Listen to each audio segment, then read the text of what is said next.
el sólido rígido. Vamos a ver qué nos ocurre con el momento angular. Bueno, pues, vamos a coger el caso sencillo primero. Caso sencillo. Tenemos un eje fijo.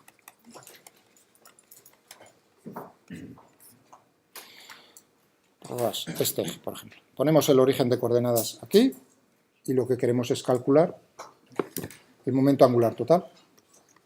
Es decir, que cogeré para cada una de las partículas lo mismo que hice, o sea, que es ahora, pues tienes que sonar por la energía cinética. Pues voy a hacer lo mismo, pero esta es la partícula I, RI. Girando. ¿Qué utilizamos? Omega, vamos a ver. La trayectoria. Estupendo. Es decir, que para L sub I tendría R sub I por P sub I, M sub I, RI, VI. Ah, es un giro. MI, RI, un giro. ¿Cómo expreso yo la velocidad con un giro?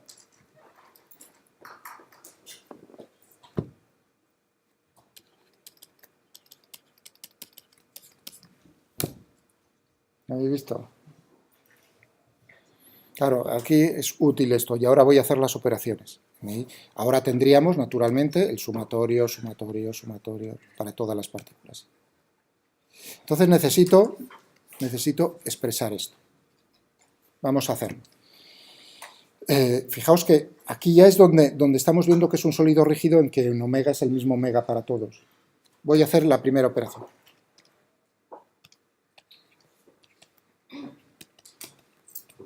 Como yo mando en el sistema de referencia, voy a poner que el eje de rotación, mejor dicho, alineo el eje Z con el eje de rotación.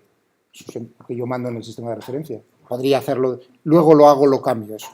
Entonces tendríamos que omega va a tener 0, 0, omega.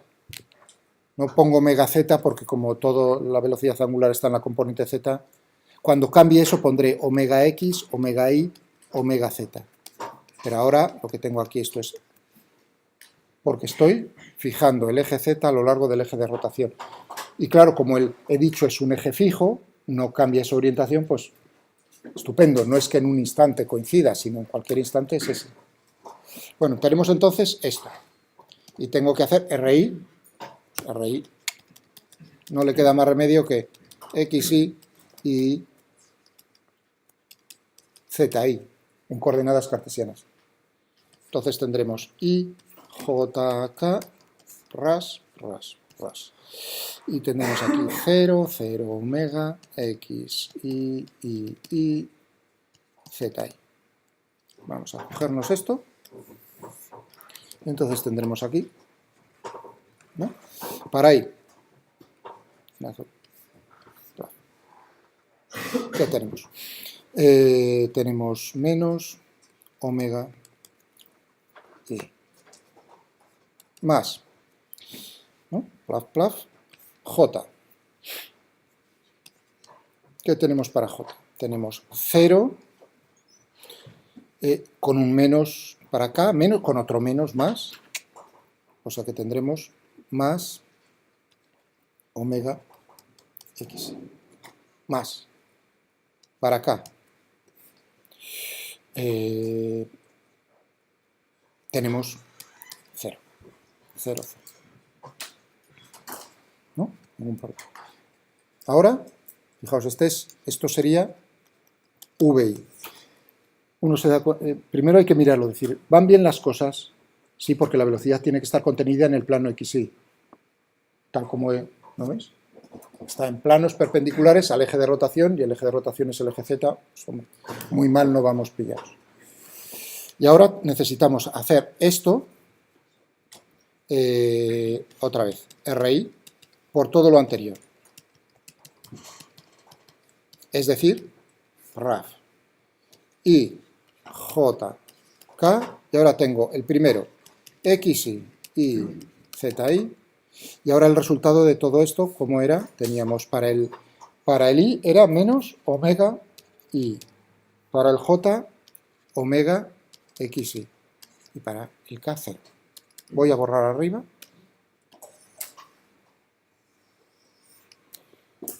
Y lo que tendremos será, o sea, estoy aquí con el I.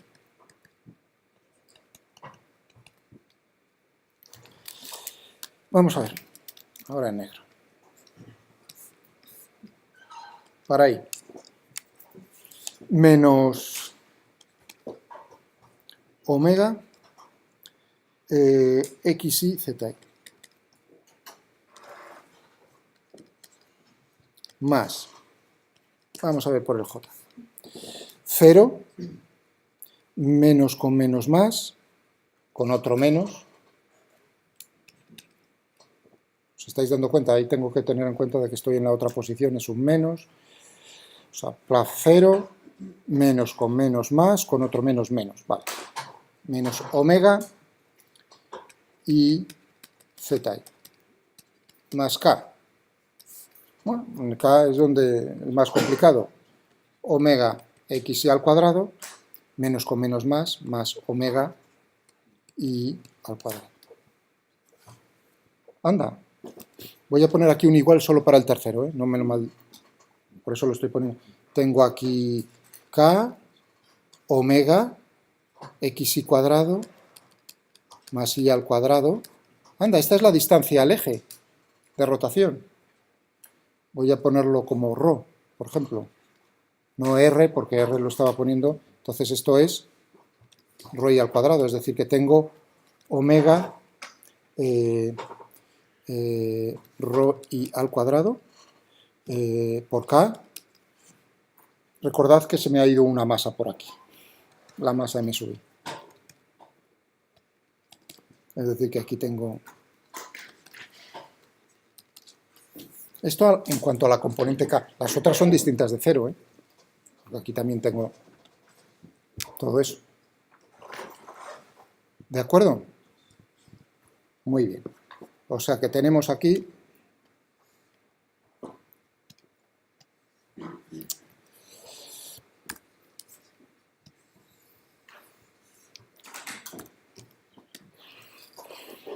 Tenemos ahí L igual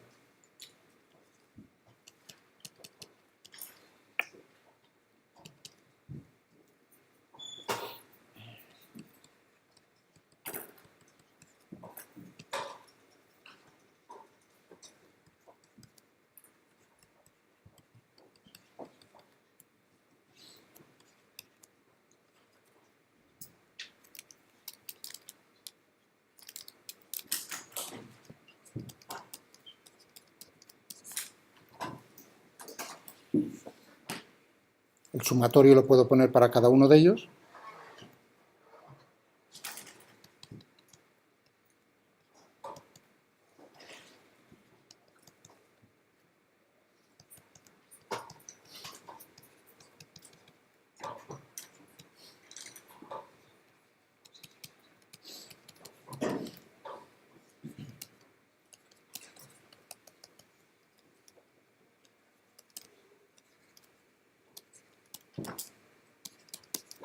El omega puede salir fuera.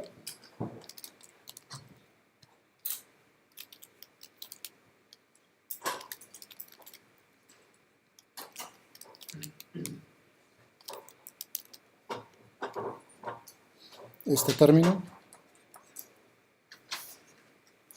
que es lo que me está dando el momento de inercia. Con respecto al eje de rotación, voy a ponerlo IZ, porque claro, está a lo largo del eje Z. IZ omega por K.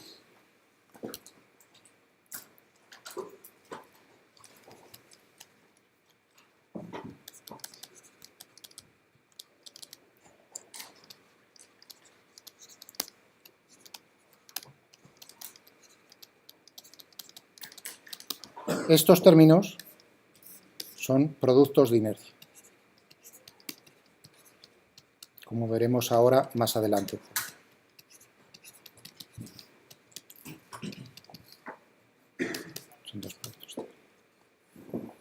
Bueno, a mí lo que más me interesa en este momento es la componente z, la componente del momento angular a lo largo del eje z.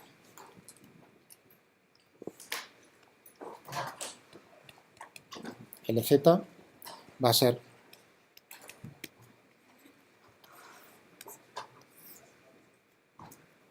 y z por omega. Y ahora me voy a fijar en la segunda ley de Newton.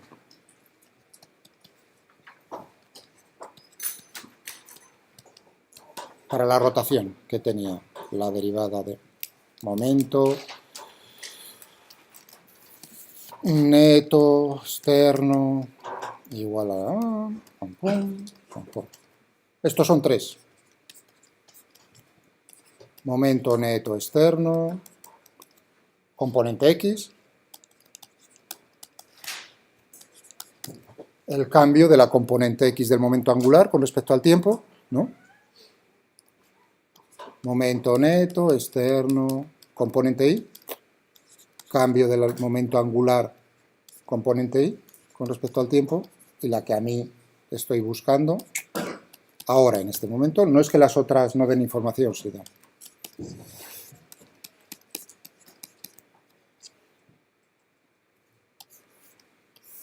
Vamos a ver esto. Fijaos que entonces ahí lo que estoy viendo es el momento de las fuerzas externas respecto al eje de rotación.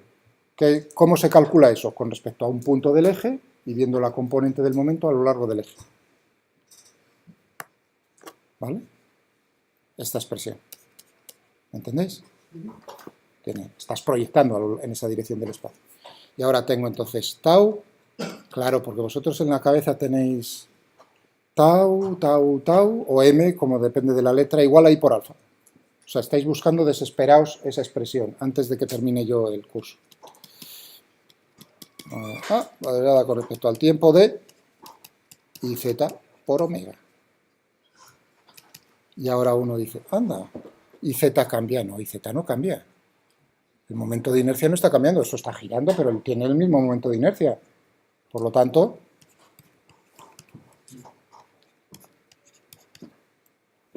y esto, o sea que ese paso de aquí a aquí, no es que sea un... Es cierto, estoy diciendo es un eje fijo, el momento de inercia con respecto al eje no está cambiando, por lo tanto, la derivada es cero, es decir, que me quedo ese término por la derivada del segundo. Y esto es alfa, la aceleración angular.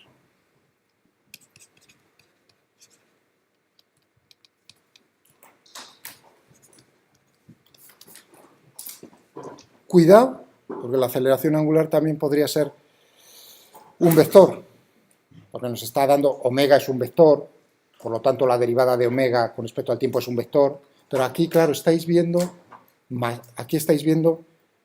qué es lo que se hace en el caso sencillo. Este es el caso, un eje fijo, estáis con la rotación en el plano. A ver si entendéis lo que significa rotación en el plano. Yo no estoy diciendo que el cuerpo sea plano. Estoy diciendo que todas las trayectorias de las partículas de ese cuerpo siguen trayectorias planas y paralelas unas a otras. Es eso, ¿no? Por eso se dice rotación en el plano. A ver si... Otra cosa es que los dibujos de problemas, o sea, sean discos y entonces ya encima la figura es plana de por sí, pero no tiene por qué ser. Ahora estáis viendo la segunda ley de Newton para la rotación en el plano. Es un caso particular del general, y el general es puñetero. Porque claro, uno está deseando que eso pase, que esto fuese así. Uno está deseando, rezando porque esto fuese así. Esto es falso. Esa es la desgracia. Esa es donde se separa lo de la traslación de la rotación. Ahí es donde la hemos fastidiado. Donde el mundo se hace bonito, por otro lado, en mecánica. ¿Vale? Vamos a ver. Bueno, entonces, ¿qué podemos...? O sea, que ya hemos visto, siempre que tengáis una rotación en el plano, realmente, claro, buscábamos, os había dicho al principio de la clase, os dije, bueno, en ese caso, realmente, esa ecuación que es vectorial, únicamente nos vamos a quedar con una ecuación escalar. Ya la tenéis ahí, la ecuación escalar que os describe el movimiento. Estaba diciendo, bueno, aquí. Ya que podíamos haberlo hecho con el ordenador. Lo tenéis ahí en Moodle. Lo que estoy haciendo aquí, naturalmente, es el primer producto vectorial, omega, aquí no le pongo los subíndices x, y, o sea, x y z se refiere a una de las partículas, pues ya veis, plaf, sale inmediatamente. Y ahora hago el siguiente producto vectorial, producto vectorial del producto RAS, ¿no? Y lo que tengo es plaf. Aquí en el siguiente paso es decir, bueno, ¿y qué pasa si el eje por alguna casualidad no puedes poner el eje de rotación a lo largo de uno de los ejes de coordenadas, porque eso no siempre es posible por alguna razón? Pues entonces no nos quedaría más remedio, y ahora ya lo dejo en el ordenador, porque repetir eso serían los mismos determinantes, pero con omega x, omega y, omega z. Por lo tanto, no merece la pena. Vamos a ver. Hago el producto vectorial cross de R, de RI, por el producto vectorial de omega por RI. Pero ahora, fijaos, omega es un vector que tiene componentes omega x, omega y, omega z. Uno hace eso y le queda, fijaos, una cosa como la siguiente. Le queda un vector. Estos son las componentes del vector. Vamos a ver las componentes del vector.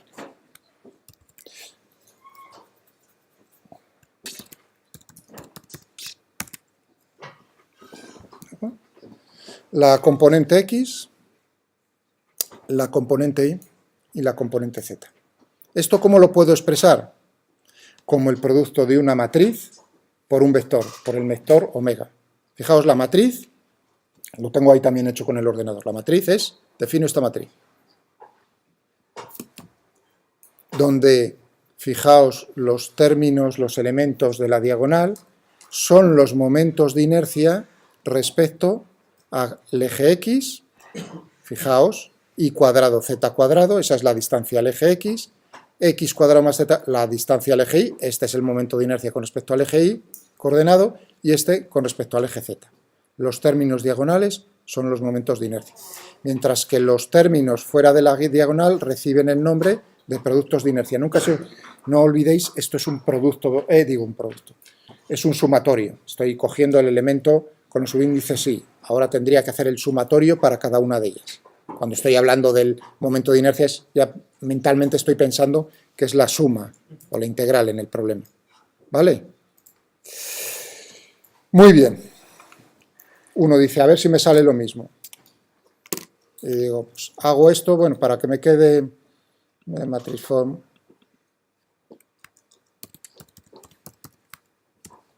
Ay, que no. Evidente. No he definido esto.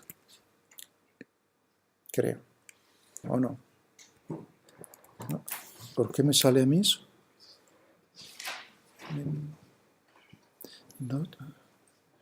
XY. ¿Dónde tengo definido XY?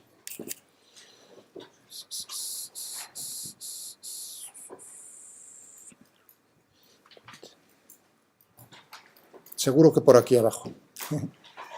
Por aquí abajo lo tenemos.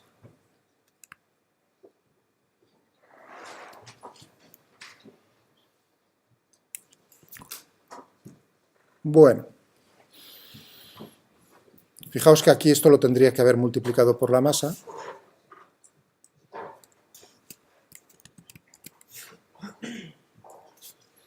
Es decir, que lo de arriba y lo de abajo es exactamente lo mismo. Es decir, que yo puedo poner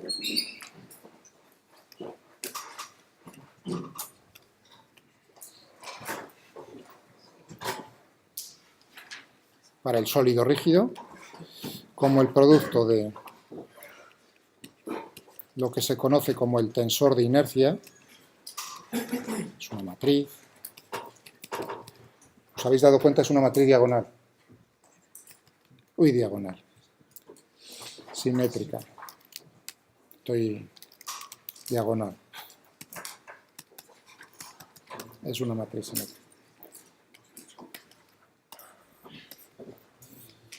Tenemos eso. Ese es el caso general. Uno diría, bueno, pero entonces no tienes lo mismo aquí. Esto sería cierto. Pero ya lo que no es cierto es esto. ¿Por qué? Porque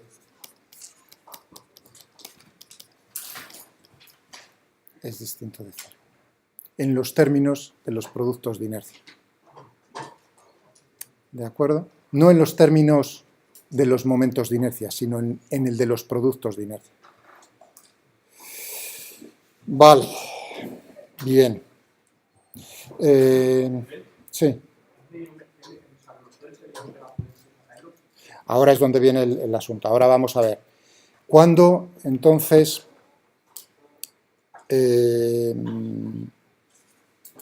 lo que ha dicho vuestro compañero? ¿Cuándo L es paralelo a omega? Primer caso. O sea, primera visión, fácil. 1. Lo fácil, entre comillas. Lo fácil es que el eje de rotación sea un eje de simetría.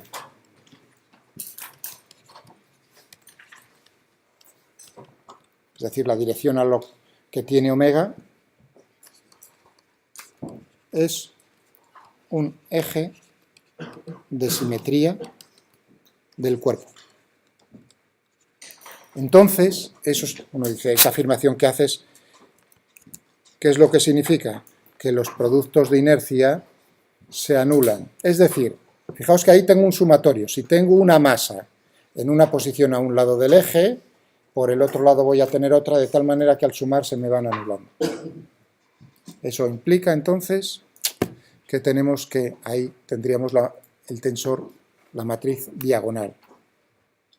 Ya, pero uno dice, ostras, ya bueno, y entonces, si no tiene simetría el cuerpo, ahí es donde viene la pregunta, que la afirmación que estás haciendo es, entonces, vale, perfecto, por ejemplo, un elipsoide de revolución, ¿no? Pues eso naturalmente estás viendo a lo largo, por ejemplo, ¿no? Ves un eje de simetría. Si tienes omega en esa dirección, el momento angular tiene la misma dirección que omega. Estupendo. Y si es irregular, es una patata, entonces, ¿qué?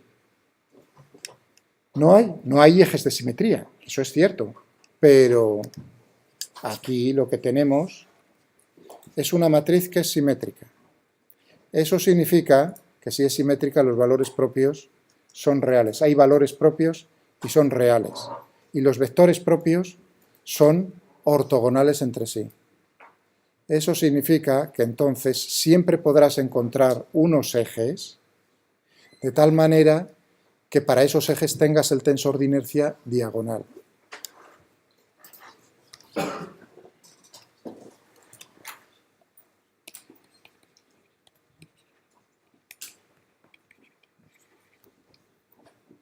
Ejes principales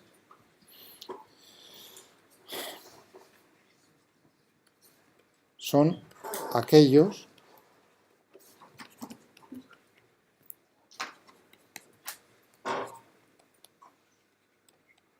es diagonal.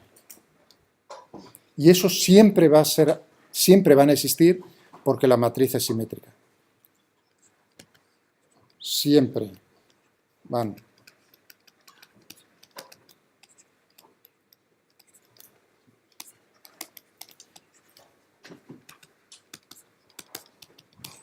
Porque la matriz es simétrica.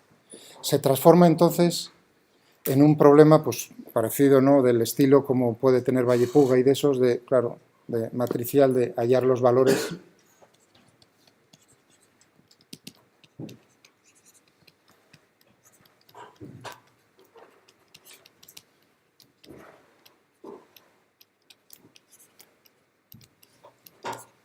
Una matriz. ¿Cuál es el, ahora uno ya está entrando a decir, como herramienta utilizas, ¿no?, diagonalizar la matriz, Entonces los valores propios te dicen los elementos de la diagonal, pero ¿qué sentido físico tienen esos elementos de la diagonal?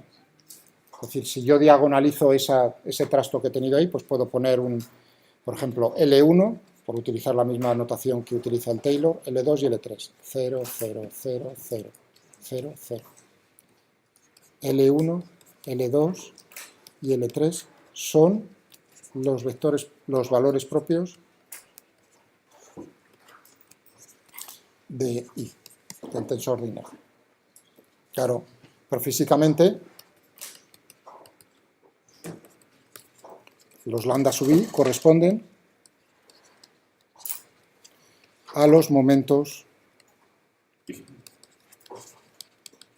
de inercia respecto a esos ejes.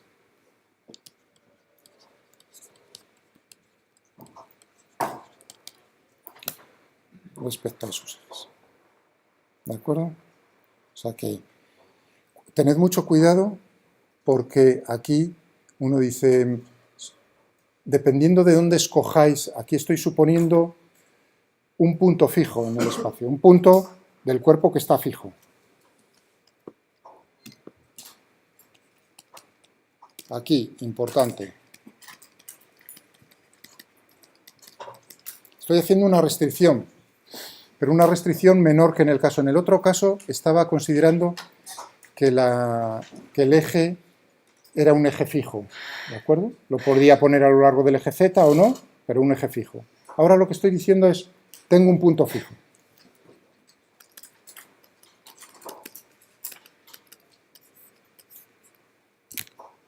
Es decir, que el cuerpo está pivotando, por así decirlo, que es donde pongo el origen de coordenadas, por otro lado. ¿Entendéis? Entonces, respecto a este punto, yo obtengo el tensor de inercia. Fijaos, el tensor de inercia, para que no se os... ¿Cómo lo he obtenido? Calculando el momento angular. Por lo tanto, el tensor de inercia va a ser diferente si tomo este punto que si el cuerpo pivotase respecto a otro punto diferente. Eso es lo que os estoy intentando llevar. Tened cuidado que aquí uno se pierde inmediatamente. Si yo tengo un punto, tendré un tensor, una matriz, pero si lo hago con respecto a otro punto, tendré otra matriz que tendrá otros valores propios, que tendrá otros ejes principales. Es decir, que los ejes principales dependen del punto con respecto al cual está pivotando. Problema. Oye, ¿y si no pivota con respecto a ninguno? Este, por ejemplo. Este ninguno de vosotros diría, hombre, hay un eje instantáneo de rotación, pero olvidaos ahora. Ahora este movimiento es el bolígrafo volando en el aire y rotando. ¿Y ahora qué hago yo? No está pivotando con respecto a... Ahora es cuando tenéis que estar pensando en la segunda ley de Newton aplicada respecto al centro de masas. ¿Qué me importa? Yo me monto ahora en el centro de masas y lo que estoy buscando es, naturalmente,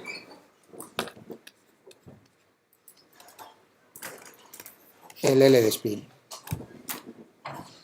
¿De acuerdo? Y entonces tendré un tensor de inercia con respecto al centro de masas. ¿Lo entienden? Y ahí ya es donde uno enlaza. Ah, estupendo. O sea que va a ser, estudias el centro de masas, caso necesario, y luego estudias cómo rota alrededor del centro de masas. Es decir, que los ejes de rotación pasarán por el centro de masas. Necesitas, entonces, el tensor. Primero necesitas, en ese problema, imaginaos en el Taylor, problemas muy sencillos que trae que el sólido rígido son masas puntuales unidas por barras de masa despreciable. Entonces os dan las posiciones. ¿Qué es lo primero que hay que hacer?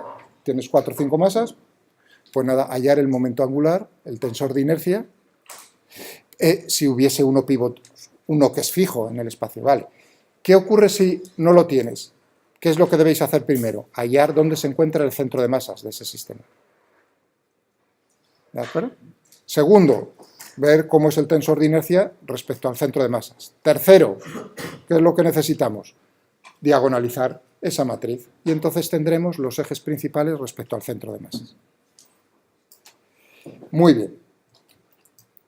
Y ahora viene, imaginémonos que ya lo tengo los ejes principales.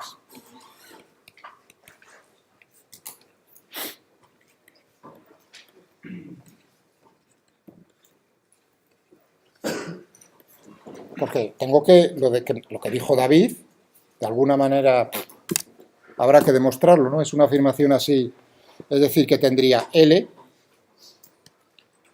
I por omega.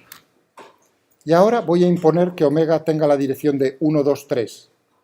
Son 1, 2, 3 corresponde a la notación que utiliza en el Taylor para ejes unitarios en esas direcciones. No utiliza X y Z ya, porque claro, son otras direcciones. Son los ejes principales. Muy bien. Los ejes principales son E1, E2, E3. La notación que utiliza es, que es muy habitual, es de ese estilo. O sea, es como, fijaos, tengo aquí, imaginaos el centro de masas, estoy cogiendo el centro de masas como, o el origen de coordenadas es un punto fijo.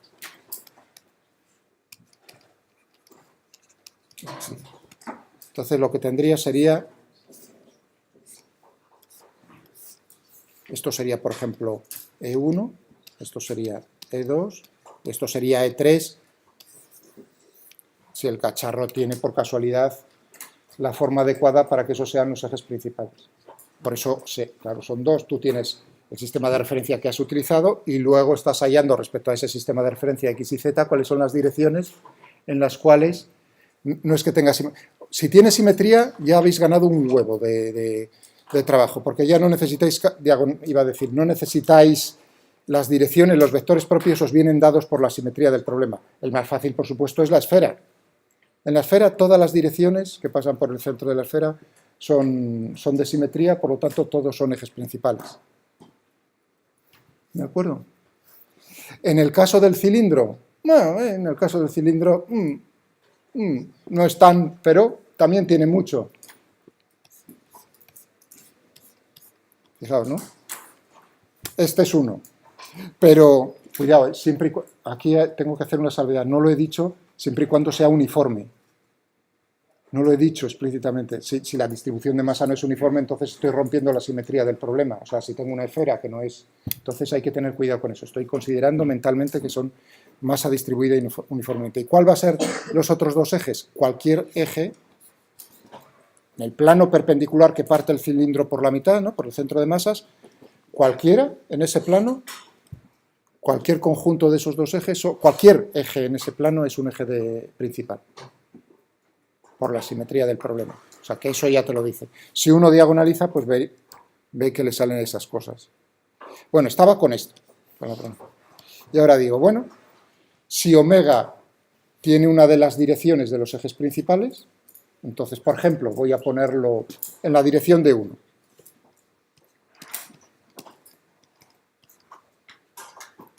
Voy a ponerlo así bien bonito. Omega por E1. Entonces, ¿cómo sería L? Tendríamos, bueno, lambda 1, lambda 2, lambda 3, genial, ceros y ceros, y aquí tendríamos omega 0, 0, anda la mar. Tengo aquí lambda 1 por omega en la dirección de 1. Es decir, que L es paralelo. ¿De acuerdo? Si el eje de rotación es uno de los ejes principales, el momento angular tiene entonces la dirección de omega. Vale. Muy bien, estupendo. Estupendo. Estamos llegando a entender lo del bolígrafo. Fijaos, nos olvidamos del aire. Está girando, le he dado un giro inicial con una velocidad angular respecto a un eje que pasa por su centro, por el centro de masas. El centro de masas se está moviendo. La velocidad angular, el giro cambia, no. Está girando con la misma velocidad angular, si me olvido del aire, por supuesto. Entonces, se está conservando ahí, anda, precisamente lo que se está conservando es el momento angular con respecto al centro de masas. Y como el eje de rotación es un eje principal,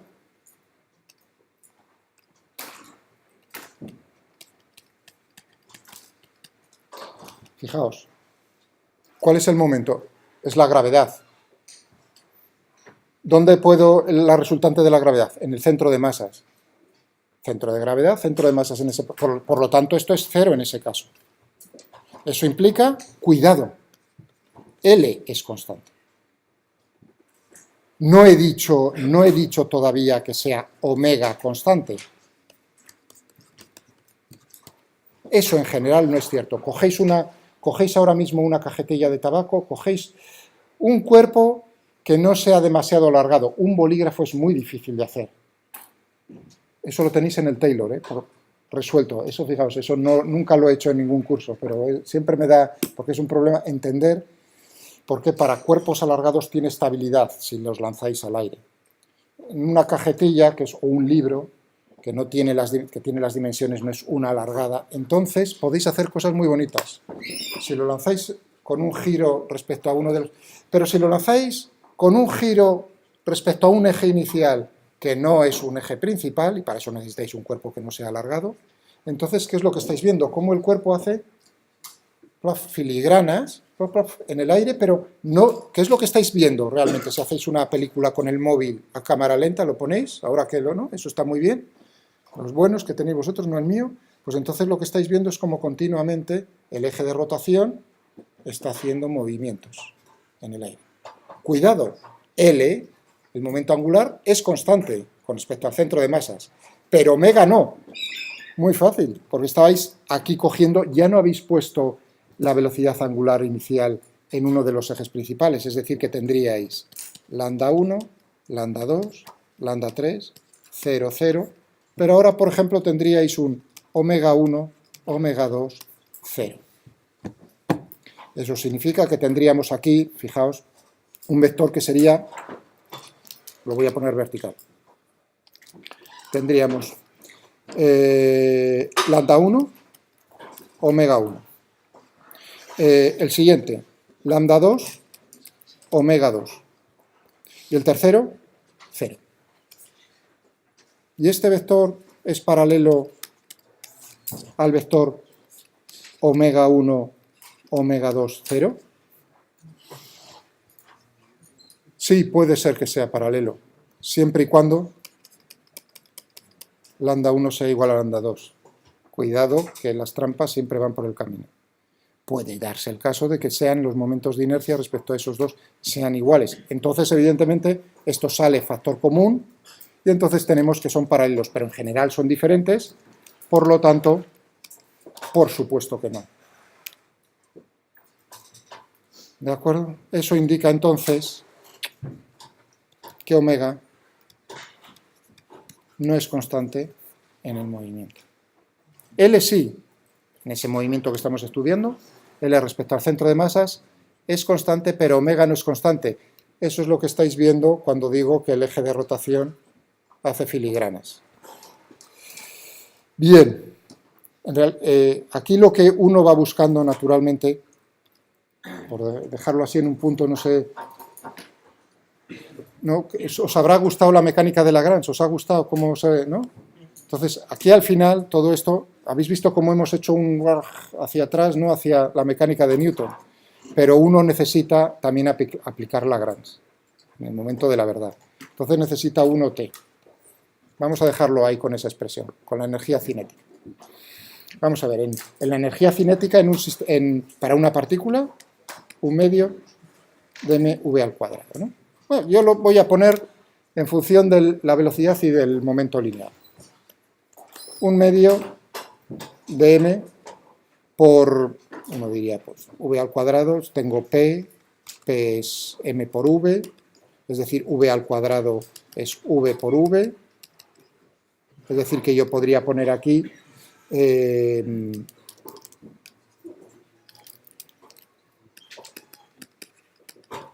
por p, escalar. ¿No? O también, hombre, podía haber puesto un medio, o sea, que no es solo una forma, sino podría haber puesto p por p dividido por m. También esa es posible. No digo que haya solo una posibilidad.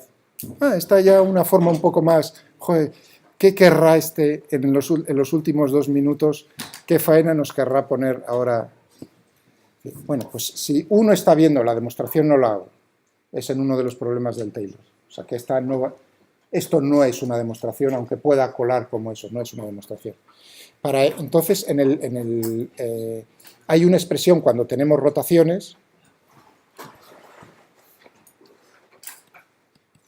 que es similar a esta. Uno dice cambio v por la velocidad angular, que es lo que, ¿veis? Cómo cambiamos masa por momento de inercia, en ciertas expresiones, velocidad por velocidad angular, aceleración por aceleración angular. Pues aquí tenemos una cosa que es similar, que es, omega por